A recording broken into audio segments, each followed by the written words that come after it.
இவ்வளோ நாளா இத போய் கவனிக்காத விட்டுட்டேங்க. அப்படி என்னன்னு பார்த்தீங்கன்னா, நம்ம வீட்ல மல்லிப்பூ செடி வச்சிருக்கோங்க. அந்த மல்லிப்பூ செடியில 18 வருஷத்துக்கு அப்புறம் இப்ப தாங்க பூ பூக்குது. அப்ப எவ்வளோ பெரிய அதிசயம் இல்லங்க. ரொம்ப ரொம்ப சந்தோஷமா இருந்ததுங்க.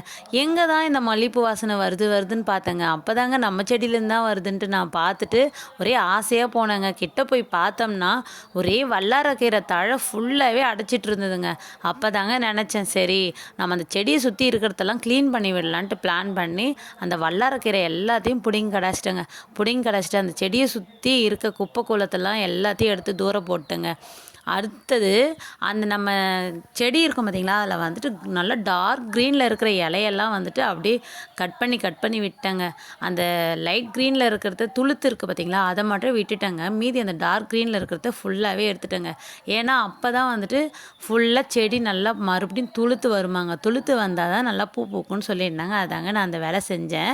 அடுத்தது ஒரு களைக்கட்டு எடுத்து ஃபுல்லாகவே சுற்றிலும் நல்லா கொத்தி விட்டுட்டு தண்ணி விட்டேங்க. தண்ணி விட்டோடனே நல்லா செடி ஃப்ரெஷ்ஷாக குளு குளு குளுன்னு இருந்ததுங்க. அதுக்கப்புறம் தாங்க நம்ம மல்லிப்பூ செடியிலேருந்து அந்த மல்லிப்பூலாம் பறிச்சேங்க. செம சூப்பராக இருந்ததுங்க. சரியான வாசனையாக இருந்ததுங்க. நம்ம வீட்லேயும் மல்லிப்பூ பூக்குதேன்ட்டு அப்போ தாங்க எனக்கு ரொம்ப ரொம்ப சந்தோஷமாக இருந்தது. இது 18 வருஷமாக ஏன் இந்த பூ பூக்கலைன்றதுக்காக பெரிய கதை இருக்குது. அந்த கதையை நீங்கள் தெரிஞ்சுக்கணும்னு நினச்சிங்கன்னா மறக்காமல் கமெண்ட்டில் ரெட் கலர் ஹார்ட் கமெண்ட் பண்ணுங்கள்.